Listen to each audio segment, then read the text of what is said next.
drove by, and the guy in the front just looked at me and said, "Nigger." It was a term that was used around the household a lot, but that hard, for some reason, it was weird. It shouldn't have. That hard ER hit me. That was the time of my life where I started to realize that people that had this negative thing about, something for being Jewish. Right.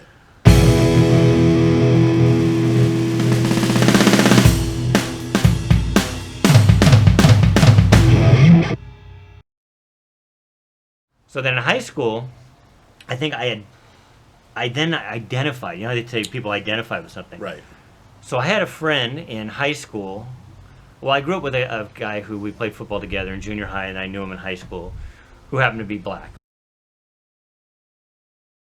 That's your friend, Casey? Kenny, yeah, Casey. Kenny. We called him Casey. Okay. Then we had a friend named Patrick Roche who moved from New York. We called him Roach. Well, Patrick found out I was Jewish, and Patrick was that New York attitude. Right. He would talk about how he moved from New York, where everybody was segregated, moved to California, and he liked how it was people more of a melting pot, believe it or not. He moved to this Costa Mesa outside of Newport Beach, where he found out I was Jewish, and in typical New York fashion, he called me Jew boy. And I'm just like, oh, that's weird. Right. And I get, from New York, I guess it was a thing. So then he shortened it. So my friend KC, him Roach, I was JB. Well, I took that, and that became my thing. That's your identity. And my identity. So immediately, then I identified as Jewish, even though I was half Jewish. Right. That was my identity. It became my identity. That was kind of my rebellion. So I took that. I was JB. We became the Oreo Bros. So I guess we got to feel like I got to feel like I was like them or something, right. or that I was a minority like them. And we were the three guys, and there was some other guys in our group too. Right. And then you talked to me about how you started to get that identity, and you used it more in a militant way, right? Yeah, and not too militant. I mean, through high school was fine. I went to a Catholic high school. So again, all my friends came from different walks of life. I had white friends, Hispanic friends, black friends, and we all hung out together. And I don't know what clicked. I don't know what it was. Going off to college in Irvine. Very white area. Especially at that time. Yeah. I'm talking 86, 87. Very white. Yeah. And funny story, Mike Thompson, a good buddy of mine from Denver, Colorado, we were freshmen at the same time at the, it's Concordia University now. But our freshman year there, we went to the grocery store, and Mike said, well, I don't have a car. And I was fortunate I had a car, my little Mazda GLC, called it a great little car. We drove down to Ralph's at the bottom of the hill. And so we got out of the car, and we're walking down the aisle, and there was another black gentleman coming toward me, and we looked at each other and said, "What's up?" He goes, "What's up?" And we passed each other. We're about 15 yards past him. Mike taps me on the shoulder. He goes, "So, where do you know him from?" I said, "I don't know him, Mike." He goes, but you said hi to each other." The nod is important. It's the internationally accepted, yet unspoken sign of acknowledgement of black folks around the world. I said, never mind, I don't have time to explain it. I don't have time to explain it. It's something we do. We acknowledge each other. And since he's probably we're only two of 20 people in Irvine, we're going to acknowledge each other every chance we get. But as Brian said, I kind of went through that stage where I started listening to, and at the time, that's when a lot of hardcore rap was coming out, and groups like NWA and Public Enemy, and they really had a strong, what they would call it, positive black message in a lot of their songs. And so if you can imagine this, I had I guess if I got to find any pictures for you, I had the Bobby Brown, the nice. Gumby. And we got to put that on. I had the little slits in my hair. I cut my hair, and I wore the little African medallion and things like that. Now, I wasn't, and nothing wrong with that. What's his name? I want to say Johnny Smith. I know it's getting wrong. The guys who won the medal at the Olympics and, Oh, yeah. The stuff and everything like that. I became very, very pro-black. Yeah. During that time. And the music I listened to, I read the autobiography of Malcolm X, things like that. But then immaturity. I was young. I didn't despise my other friends. Right. But I adopted, I'm black, and I thought that I pigeonholed myself by being black. I have to act this way, listen to this, talk like this. But you said you did it in high school. Yeah, when Patrick gave me that moniker. Right. And then at about the same time, And this is where I started to get kind of anti-Christian, actually, because I had a couple people in school who, since I was then now known by JB, I had JB on my Letterman's jacket. So these girls, they were part of the Calvary Chapel at the time. Yes. And they started to proceed to tell me how I was going to hell because I was Jewish. And so I'm just like, what the heck? Why is somebody telling me I'm going to hell? Well, then I found out they were also, and I happened to be on the other side. My dad was Catholic, and Seventh-day, it's a whole nother story. But so I identified on his side more as a Catholic. Well, these same people were saying how Catholics are wrong too, and then that confused me because they were Christian. Right. I just assumed you have Christians and then you have non-Christians, but then they were also saying how Catholic was. So I got this real negativity at that time. So when you were going through militant stuff too, I'm just like, I'm done with that. Right. So I'm just like, I went from being, JB, Jew boy, then through college, I just became really anti-religion. So when people would ask me my religion, there was a song by Thomas Dolby, and it was Mulu of the Rainforest or something. That was like the god of the rainforest or something. Talk to me, Mulu. So I would tell them jokingly, I say, I just worship Mulu. I think that's what it was. Right. Because I just didn't even want to associate with religion at that point. Right. So I went from this morphing from, okay, some people's, Nazis not liking me because I'm Jewish, and then the Christians didn't like me because I'm Jewish for a different reason. They didn't want me to kill me, but then they're telling me at that point, oh, you're going to hell. So I didn't know a lot about religion at that point. I just took it all as negative. Right. So now by the time I hit college, I was no more, I didn't identify as JB anymore. When it came to actual religion, I kind of did what a lot of kids at that age do. You kind of say, I'm done with all of this, and then explored from there. Right. But that was just my going through my metamorphosis as you mature. And obviously, as I got older, I didn't have hatred for people, right. And I understood that certain people had their views. Life's too short. If somebody doesn't like you because of your race or your religion, fine. You be you. I don't want to deal with you. Right. Right. You know what I mean? I'm not going to shut them up. In fact, I'm the opposite of this whole cancel culture. It's like, I want to see those people. Bring them to light so that we can expose them and put them over here. Right. If you shut them down, then you don't know where they're lurking. Right. You know what I mean? So anyways, that's just kind of part of that. It's like, I'm glad these people said stuff in my face because, like you said, I can't wear it on my skin. Right. I mean, if somebody's racist and comes up to you, they know you're black. Right.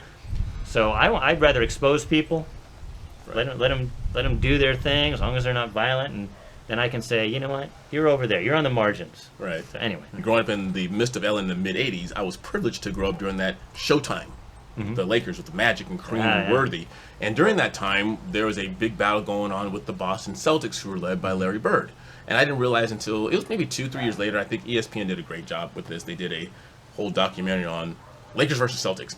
And not only was that a Magic versus Bird thing, there were so many sub-levels to that, because Magic being the black guy from the city, and Larry Bird being the self-proclaimed hick from French Lick. There was that separation, and it wasn't just the Lakers and Celtics, which was bad enough anyway. The two glamour franchises of the NBA were always going at it. But now you have Magic's black Lakers going against Larry's white Celtics. and it was just like, it was almost like there was a hatred. There was like so much tension in the city, which kind of galvanized us. But it wasn't like just two teams. It was like, yeah, we got him. We got him. Yeah, we got him. And then I remember a buddy of mine, when I graduated from college, I'd done playing basketball and started playing in men's leagues in the cities and stuff. And I forget his name, but he was from Boston, and he was a Celtic fan, and he came and he goes, "Yeah, I'm on your team." I'm thinking, this is not going to work. This is not. We found out we just had a lot in common, and very similar. And I guess this is not a Magic Larry thing. Very similar to Magic and Larry, if you follow their thing, how they actually came together. And you will not find two better friends to this day. Than Magic Johnson and Larry Bird, when they took the time to sit down and talk to each other. And said, you're black, I'm white, but we still deal with the same stuff. And then they put all this stuff to the side. They still hate it, and they said they ever play one-on-one, they'll try and kill each other. That's beside the fact. Competition is competition. Right, but not because he's white and like that. So I thought that was interesting. Brian, whatever happened with Danny? The weird thing, so that kid I was talking about, that ended up, he was like the first Nazi I'd ever experienced in person. When the internet started to come around, this guy found me. I think it was even before Facebook. It might have been Facebook or something before with American Online. So Danny found you. Yeah. So I get this pop up and said, "Hey, are you Brian Heller from Costa Mesa?" And I said, "Yeah." And he goes, "This is Danny McKibben. Do you remember me?" And I was like, "Oh!" I mean, I literally got chills, going, "Oh my God, this guy found me." You know, I'm thinking, "What the heck?" Right.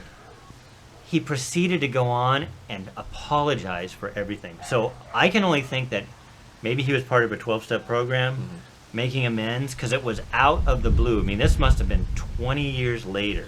Wow.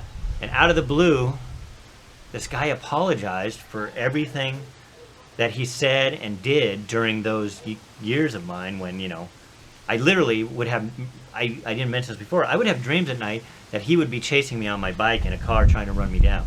I mean, that's, you know, when you're He got into your junior subconscious. kid and you think this guy actually hates you and wants to kill you, but then 20 years later to find out that he's apologizing, it made an impact. So he made an impact in a bad way, and then he was coming to terms with, I don't know what was going on in his life, because all he did is apologize, and that was the last I ever heard of him.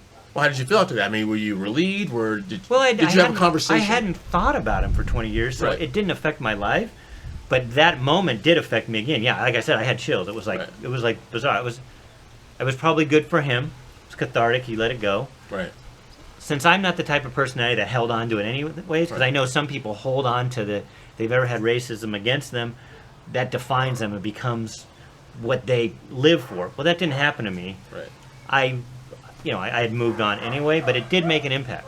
Okay. So did you have any experience with that after you went through kind of your militant? Did you morph? What happened? Did anybody change your mind? There wasn't one thing that stood out that said, okay, now I got to make this change. I think it was just a gradual, and that now for me personally, and I'm not going to talk too much about this, was my faith played a big part in how I looked at things, and I just realized that, like I said before, like when I first started this whole YouTube thing, that we're all a lot more alike than we are different. So I'm not going to sit here and pretend that my situation is a lot worse because of the color of my skin compared to someone like Brian, who, because he is white, but he went through stuff that I could never imagine, that I don't want to go through, because it shaped him to become who he is. And so I'd look at the stuff that I went through, which wasn't really terrible. It shaped me into becoming the person I am today. So that, I guess to answer your question succinctly, it wasn't one thing that jumped out that changed me. I think I just grew up. When you were going through that, you know, when you wore the African medallion, were you angry? Did you get to the point where you were angry at white people and you thought that, you know, this isn't fair? Did you ever go through that? And I think I went to a point where and looking back on it, now this is me personally, this is my story. I was trying to fabricate anger. I was looking for reasons to be angry, but looking back, I was fabricating anger. Yeah. There was no reason to be angry, but I felt that I was supposed to be angry. But I'm thinking, as I grew up and I started to mature, I'm thinking I'm not really angry. I'm making it up because a lyric in a rap album told me that I should be angry.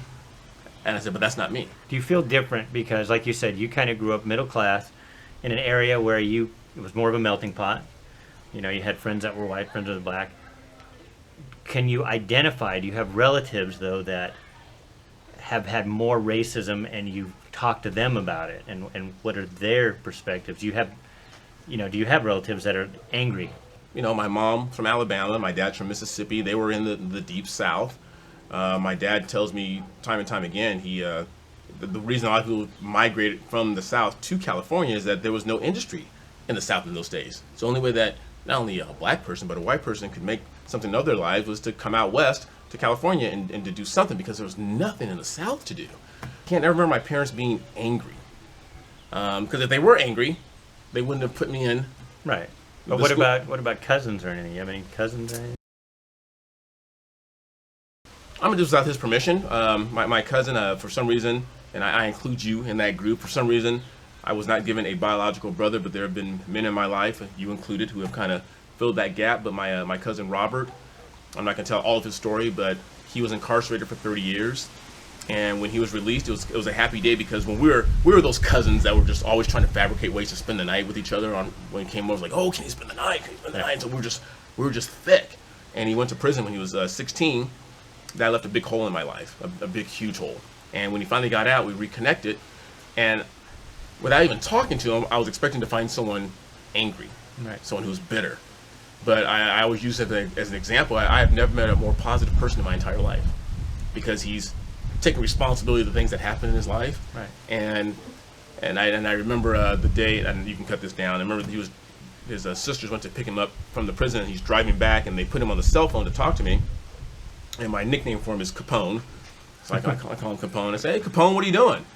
And he kind of paused for. He goes, "Cedric, I'm riding in the car."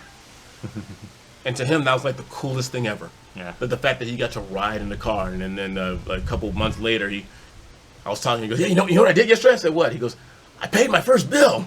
And he was fired up. I said, "Well, that's going to grow old really quick. That's going to die down." But he's not angry with anyone. Right.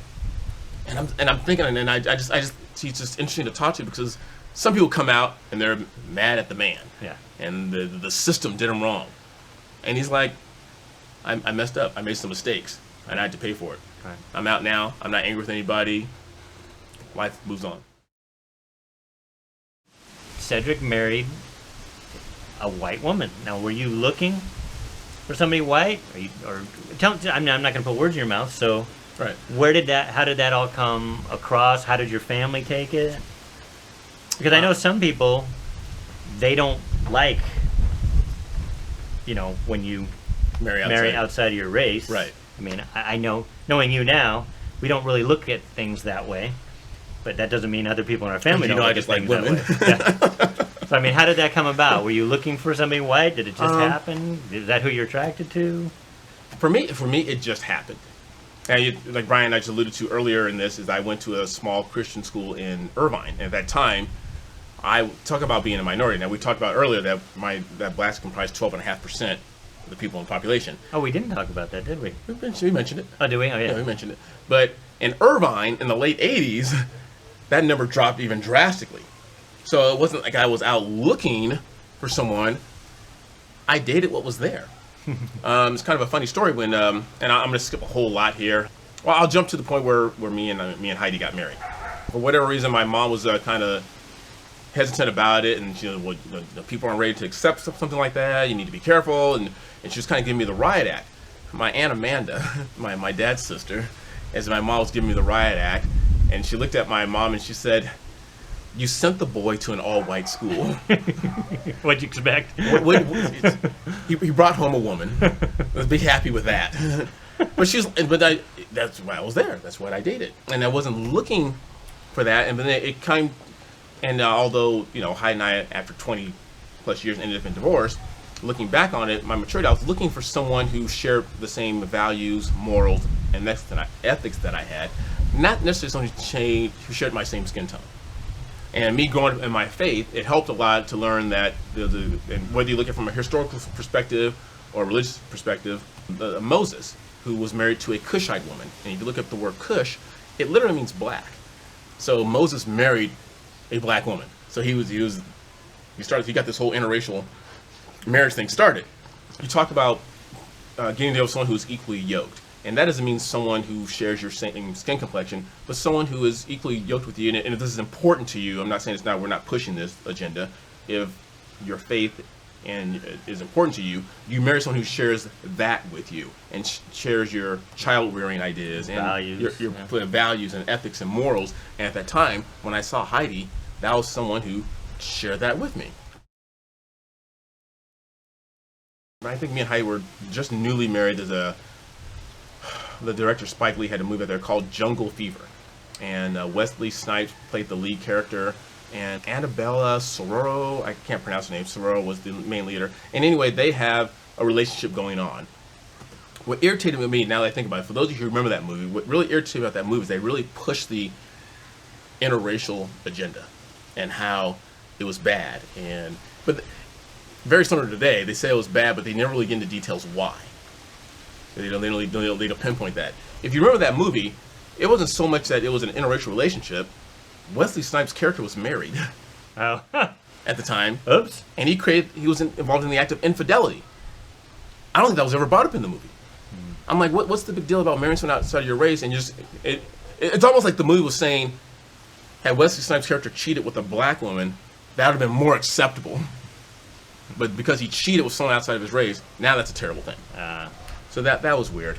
We experienced some small racism. I talked to Heidi earlier. She went to college for a year or two, and then she went to work and everything, and she was so excited. She had moved in with some roommates, and on her own accord and with the help of the other two roommates, they found an apartment in Tustin. And things were verbally done, things were verbally okayed and checked off, and the manager said, "We like you, da-da-da, whenever you're ready to move in." It was signed, sealed, delivered. And I guess Heidi said to her, "Oh, great, I want to bring my boyfriend by, and he wants to look at it." Comes by to pick me up, takes me over, and I can remember this. I'm standing there, and she goes, is this your boyfriend?" She's like, "Yeah, it's my boyfriend." So we went in, looked around, everything, left. Maybe 2 or 3 hours later, the lady called and said, "It's sorry to let you know, somebody came in with a higher deposit. We're not going to be able to rent to you." And Heidi lost her mind. She lost her mind. She said, "You're just not renting because everything was fine until you met my boyfriend." And so there's that undergird racism that people do, very, very slightly. And so how did you, I know Heidi lost her mind, so did that affect you deeply? It's part of the game I have to play. There's more important things to worry about? Yeah. I mean, and again, I couldn't, and Heidi was, I think that was her first time experiencing that with us being a couple. Right. And so it really, hurt her. And this was in the 80s, right? This is in the 80s. Yeah. And I said, and like I said earlier on, I said I couldn't let her attitude toward me define how I interact with all other white people. Right. It was the way she was. Unfortunately, I think now things get painted with such a broad brush that you take a situation like that and then it gets turned into, see, everybody's racist. Right. Right. And it's obviously that's not the. I mean, we would have never become friends if we both had that mindset. Right. Have you had other experiences with her like that, where you felt like you were slighted just because of your race? Not that I can think of. If it was, it wasn't overt. Okay. It was kind of under the covers, and I'm sure there's been things. And here's the thing: most people who know me, I have a very comedic nature. We say stuff to each other all the time that we're not going to share right now. But you and I have a relationship, we have rapport, where we could do that. We don't get offended by it. Exactly. Have I offended you yet? If we did like we joked around, because we grew up in the 70s and 80s, again, with Archie Bunker and Richard Pryor. So we can say stuff to each other, but if modern day society and the kids out there heard us, they would probably think that we're very bad people. But we don't let... No. It's all done in jest, it's all done in fun, and we don't take ourselves so seriously that we can't joke around with each other. Yeah, like I said, I mean, I literally, my friend Pat Roche, one of the first words out of his mouth was Jew boy, and we ended up being great friends. And it's just something that there's too many other things to be worried about in life. I have to bring this up. He's gonna hold me to. I can't remember specifically when we met. It was him. Yeah, and I still don't remember. He doesn't remember it, but I'm gonna bring it up anyway. It was him that took the 7 seconds of boldness to approach me in the gym, the 24-hour fitness and at the Irvine Spectrum or like that. And so I remember correctly. I was doing the dumbbell press, and I think I was dumbbell pressing all of 5 pounds, 10 pounds, something like that. And Brian came up to me. He had Coke bottle glass. Okay, we're not going to all that. It's a different story. He came to me and says, "Hey, do you need a spot?" I said, "Absolutely." And from that's how our friendship started. He said, "I'm going to be here tomorrow. If you want to come tomorrow, we can start working out together." I said, "Absolutely. Sounds like a great idea. I need someone to help me through this." And about 3-4 weeks later, a rapport starting to build, a friendship starting to build. And I don't know if we were doing the bench press or whatever. He goes, "Hey, you mind if I tell you a black joke?" I forget what the joke was. I remember the joke was because it's irrelevant. Remember it never happened. I can't remember, it didn't happen. But I guess I thought it was kind of cool. It's like, okay, he doesn't know who I am. He's like, I will ask for permission. And at the time, I'm thinking, okay, I think I'm an aspiring comedian. Those who know me think I think I'm pretty funny. I said, "Yeah, I want to hear a joke. I don't care what it is." I said, "But be prepared. Whatever you tell me, it's on now." So that actually, not thinking about it, but it's like, that let down a lot of walls. I mean, laughter does that. Yeah. It tears down those walls in friendships and relationships, and you can relate to each other a little bit better. So I wish I could remember the joke. It does sound like something that I would do. I just don't remember it. Right. I wish I remembered the joke. Jeez. Anyway. How is it raising kids, obviously, that have a mother that's one race and you're another, and so how does that conversation go on, and how are they, and what do they identify as? I remember Colin was in elementary school, and I don't know if he told a friend of his or someone else, he goes, I'm black and I'm white, therefore I'm fast and slow. The more and more it seems like people are marrying outside of their race, whatever it is. Right. You are the furthest thing from playing the victim card. I've heard you use the term Uncle Tom, that people call you an Uncle Tom. Story about Ahmaud Arbery, the young black man in Georgia who was gunned down by the two white men. It's a terrible story because someone, like I was telling Brian, this is horrible. Someone has lost a brother, a friend, a cousin. 3 racist a-holes was a horrible, horrible situation. We should not make it worse than by then becoming racially polarized because of it.